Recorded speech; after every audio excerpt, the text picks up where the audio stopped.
ছাত্ৰ-ছাত্ৰীসকল আজি মই ব্যাকৰণৰ আবেদন পত্ৰ লিখন কেনেকৈ লিখিব পাৰি সেই বিষয়ে মই জনাম আৰু প্ৰিভিয়াছ ইয়াৰৰ যিবিলাক কুৱেশ্যন আহিছে তাৰ পৰাই মই আবেদন পত্ৰ লিখনি দিছোঁ তোমালোকৰ প্ৰায়ভাগ মই ব্যাকৰণ অলৰেডি মই কৰিছোঁ কাৰণ তোমালোকৰ কভাৰ কৰিছোঁ কাৰণ তোমালোকৰ কি আহিব সমাস আহিব সন্ধি আহিব বাক্য পৰিৱৰ্তন কৰিছোঁ নত্যবিধি সত্যবিধি জ্যোতিচিহ্নৰ ব্যৱহাৰ খণ্ডবাক্য তাৰপিছত জতুৱা ঠাঁচ তাৰপিছত এটা শব্দত প্ৰকাশ কৰা প্ৰত্যয় ভাৱ সম্প্ৰসাৰণ তাৰপিছত কি আছিলে আবেদন লিখন তাৰপিছত আৰু এটা আছে কি প্ৰতিবেদন এইটো কৰাই দিলে তোমালোকৰ গোটেই গ্ৰামাৰ ক্লিয়াৰ হৈ যাব এটা কথা হ'ল কি আবেদন লিখন প্ৰতিবেদন আবেদন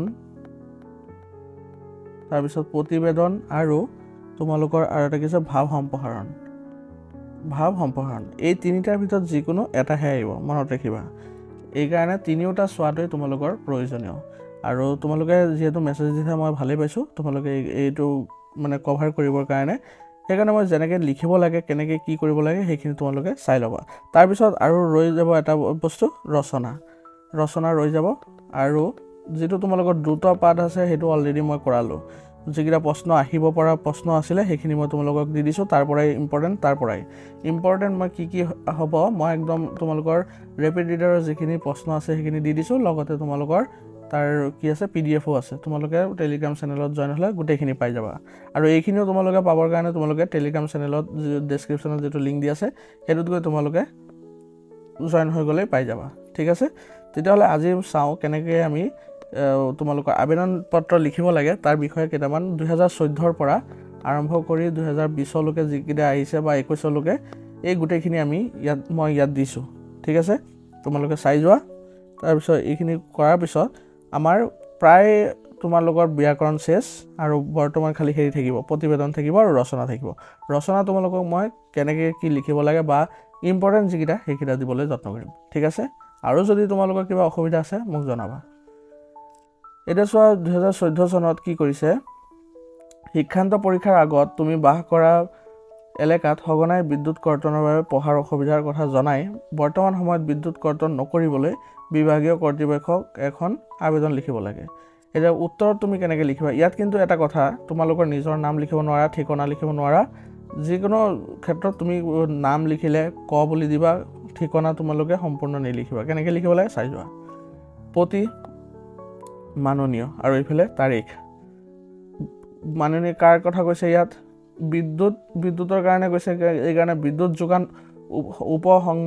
সংমণ্ডল বিষয়ৰ মহোদয়কহে জনাব লাগিব সম্বোধনটো তেওঁকে কৰিব লাগিব মাননীয় বিদ্যুৎ যোগানৰ উপ সংমণ্ডল বিষয়া মহোদয়ৰ সমপেশু আৰু জিলাটো নিদিবা জিলাৰ নাম নিলিখিবা খালি অসমটো দিব পাৰা আৰু পিন নম্বৰ এনেকৈ দিব পাৰা তাৰপিছত বিষয়টো কি হ'ব সঘনাই বিদ্যুৎ কৰ্তন নকৰাৰ বাবে আবেদন মহাশয় সন্মান সহকাৰে আপোনাক জনাওঁ যে বৰ্তমান আমাৰ হাইস্কুল শিক্ষান্ত পৰীক্ষা চলি আছে শিক্ষান্ত পৰীক্ষাৰ আগত মই বাস কৰা এলেকাত সঘনাই বিদ্যুৎ কৰ্তন হৈছিল যাৰ বাবে পঢ়াৰ বহুত অসুবিধাৰ সন্মুখীন হ'ব লগা হৈছিল বিদ্যুৎ নাথাকিলে পঢ়াৰ ক্ষেত্ৰত আমাৰ বহুত অসুবিধাৰ সন্মুখীন হওঁ চাকিৰ পোহৰত পঢ়িলে এই দৰে হ'ব অতি সোনকালে আমাৰ টোপনি ধৰে লগতে চাকি বা মমবাতিৰ সহায়ত পঢ়িলে ভালদৰে মনিব নোৱাৰাৰ বাবে ৰাতি আমাৰ চকুৱে জলক টপক দেখা যায় সেয়েহে মহোদয়ক বিনম্ৰভাৱে অনুৰোধ জনাওঁ যে হাইস্কুল শিক্ষান্ত পৰীক্ষাত চলি থকা এই সময়ছোৱাত যাতে সঘনাই বিদ্যুৎ কৰ্তন নকৰে যাতে আমি সকলো শিক্ষাৰ্থী সুচাৰুৰূপে পঢ়া শুনা কৰিব পাৰোঁ ইতি আপোনাৰ বিশ্বাসী ক দেখিছানে শ্ৰেণী 10ম শ্ৰেণী তাৰপিছত ৰোল নম্বৰ 1 যিকোনো দিব পাৰা আৰু শাখা A ঠিক আছে এনেকৈ লিখিব পাৰা তোমালোকে দেখিছা কেনেকৈ কৰিব লাগে প্ৰথমত আমি সম্বোধন দিম তাৰপিছত ইয়াত তাৰিখ লিখিম ইয়াত তাৰপিছত বিষয়টো ইয়াত উত্থাপন কৰিম তাৰপিছত ইয়াত মহাশয় মেইন যিখিনি পাৰ্ট আছে এইখিনি পৰা ষ্টাৰ্ট হ'ব ঠিক আছে লাষ্টত আকৌ তোমালোকে মানে অনুৰোধ এটা কৰিব পাৰা ইয়াতে তাৰপিছত তোমালোকৰ কি নাম ঠিকনা ইয়াত লিখি দিবা ইয়াত লিখিলেও হ'ব লিখিলেই হ'ল তাৰপিছত চোৱা 15 চনত কি আহিছে অসমীয়া বিষয়ৰ এটা পাঠ তুমি ভালদৰে বুজি পোৱা নাই ইয়াৰ বাবে প্ৰয়োজনীয় অতিৰিক্ত পাঠদানৰ ব্যৱস্থা কৰি দিবৰ বাবে প্ৰধান শিক্ষকলে এখন আবেদন পত্ৰ লিখিব লাগে আৰু লিখি দিছে স্পষ্টকৈ চোৱা আবেদনত তোমাৰ নাম ঠিকনা নিলিখিবা উত্তৰ প্ৰতি আৰু তাৰিখ এফালে থাকিব মাননীয় প্ৰধান অধ্যক্ষ বা প্ৰধান অধ্যাপক মহোদয় ABC উচ্চতৰ মাধ্যমিক বিদ্যালয় কাৰণ যিহেতু বিদ্যালয়ৰ নাম লিখিব নোৱাৰা বিষয় মধুনীয়া হ'ব বিষয় অতিৰিক্ত পাঠদানৰ ব্যৱস্থাৰ বাবে আবেদন। এতিয়া মহাশয় কি লিখিবা ইয়াত চোৱা, বিষয়টো বুজি পাইছা, অতিৰিক্ত পাঠদানৰ বাবে আবেদন লিখিলে হ'ল। মহাশয় সন্মানপূৰ্বক সহকাৰে আপোনাক জনাওঁ যে অসমীয়া বিষয়ৰ হৈ যোৱা এটা পাঠ মই ভালদৰে বুজি পোৱা নাছিলোঁ। সেই পাঠবোৰৰ আৰু কথাবিলাক কি হয়, যেনেকৈ এজ ইট ইজ লিখি নিদিবা, তোমালোকৰ নিজৰ ভাষা প্ৰয়োগ কৰিলে বেছি ভাল হয়। পুনৰ এবাৰ আলোচনা নকৰিলে বুজাত আধৰুৱা হৈ ৰ'ব। লগতে পাঠসমূহৰ সাৰাংশ, অৰ্থ, শব্দ অৰ্থ, ভাষা বিষয়ক আদি বহুতো বেমেজালি হৈ আছে। ইয়াৰ বাবে প্ৰয়োজনীয় অতিৰিক্ত পাঠদানৰ ব্যৱস্থা কৰিলে মই আৰু মোৰ দৰে আন ভালদৰে বুজি নোপোৱা ছাত্ৰ ছাত্ৰীসকলৰ বাবে পুনৰ ভালদৰে বুজি পোৱাত সুবিধা হ'ব।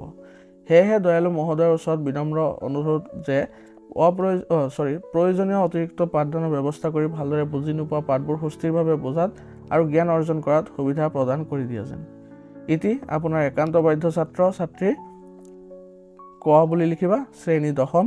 তাৰপিছত হৈ গ'ল এইখিনি। 16 চনতো তেনেকৈ আহিছে, তুমি পঢ়া প্ৰাথমিক বিদ্যালয়ৰ সোণালী জয়ন্তী উৎসৱৰ মুকলি সভা। এই সভাত উপস্থিত থাকিবলৈ 4ৰ্থ পিৰিয়ডৰ পিছত ছুটি বিচাৰি বিদ্যালয়ৰ অধ্যক্ষ প্ৰধান শিক্ষকলৈ এখনি আবেদন লিখা। তোমাৰ নাম নিলিখিবা, ঠিকনা নিলিখিবা। ঠিক তেনেকুৱাই হ'ব আগৰটোৰ নিচিনাই। তোমালোকে চাই লোৱা, আৰু তোমালোকে এইখিনি পাই যাবা যিহেতু, তাৰপৰা চাই ল'বা। এতিয়া নেক্সট 17 চনত কি আহিছিলে, তোমাৰ শিক্ষানুষ্ঠানৰ কাৰণে স্থানীয় সংঘই এখন ৰাজহুৱা সভা অনুষ্ঠিত কৰি সেই অঞ্চলৰ কিছুসংখ্যক অৱসৰপ্ৰাপ্ত কীৰ্তি শিক্ষকক সম্বৰ্ধনা জনাব। সেই সভাত উপস্থিত থাকিবলৈ 4ৰ্থ পিৰিয়ডৰ পিছত বা 4ৰ্থ ঘণ্টাৰ পিছত ছুটি বিচাৰি বিদ্যালয়ৰ অধ্যক্ষ প্ৰধানলৈ আবেদন। এইটো একেই, ছেম সেইটোৰ নিচিনাই। তাৰপিছত তোমাৰ বিদ্যালয়, এইটো কিমান চনত আহিছিলে, 18 চনত। তোমাৰ বিদ্যালয়ৰ ছাত্ৰ ছাত্ৰীৰ পুথিভঁৰালৰ অভাৱৰ বাবে কি অসুবিধা হৈছে তাক জনাই তোমাৰ বিদ্যালয় প্ৰধানলৈ তুমি ছাত্ৰ ছাত্ৰী একতা সভাৰ সম্পাদিকা হিচাপে এখনি পত্ৰ লিখা বা আবেদন লিখা। আবেদনত তোমাৰ নাম ঠিকনা নিলিখিবা, একেই হ'ব, প্ৰথম ষ্টাৰ্টিংখিনি একেই হ'ব, খালি বিষয়টো অলপ বেলেগ হ'ব। পুথিভঁৰালৰ অভাৱসমূহ দূৰ কৰি অধিক সা সুবিধা ব্যৱস্থা কৰাৰ বাবে আবেদন। তাৰপিছত এইখিনি লিখিলা মহাশয়, এইখিনি একেই থাকিব, তোমালোকৰ নিজৰ কথা লিখিবা। তাৰপিছত তোমালোকৰ এইখিনি এড্ৰেছ কৰি দিব তোমালোকৰ নামখিনি। তাৰপিছত ইয়াত চোৱা 2020 আৰু 2019 একেই, দুইটা একেই কথা। খেল ধেমালিৰ সা সুবিধা কৰি দিবৰ বাবে ছাত্ৰ ছাত্ৰীৰ একতা সভাৰ পৰা তোমালোক হ'ল সম্পাদক সম্পাদিকা এখন পত্ৰ লিখিব লাগে, আবেদন পত্ৰ। এইটো লিখিবা, একেই হয়। তাৰপিছত তোমাৰ বিদ্যালয়ৰ প্ৰধানলৈ তুমি বিদ্যালয়ত 4 দিন অনুপস্থিত থকাৰ কাৰণ দৰ্শাই ছুটি মঞ্জুৰিৰ বাবে এখনি আবেদন পত্ৰ লিখা। আবেদনত তোমাৰ নাম ঠিকনা উল্লেখ নকৰিবা, একেই হয়। তোমালোকে স্কুলৰখিনি তোমালোকৰ প্ৰায় একেই হ'ব, আৰু আবেদন আহিলে এনেকুৱাই আহিব, চিন্তা নকৰিবা। যিহেতু এইখিনিতে তোমালোকক মই সমাপ্ত কৰিছোঁ। তাৰপিছত যদি আৰু কিবা থাকে তোমালোকৰ আছামিছৰ বা গ্ৰামাৰৰ, তোমালোকে কৈ যাবা মোক, মই তোমালোকক এইখিনি কভাৰ কৰি দিবলৈ যত্ন কৰিম। ঠিক আছে, ব্যাকৰণ আমাৰ প্ৰায় সমাপ্ত হৈছে। ব্যাকৰণৰ যিমান যি আছে তোমালোকে প্লে লিষ্টত পাই যাবা, তলতে আছে। প্লে লিষ্টখন চালে তোমালোকে গম পাই যাবা কি কি প্ৰয়োজন হয়, তাৰ পৰা তোমালোকে ধুনীয়াকৈ কৰি ল'ব পাৰিবা। ঠিক আছে, কিবা অসুবিধা পালে জনাবা। ধন্যবাদ।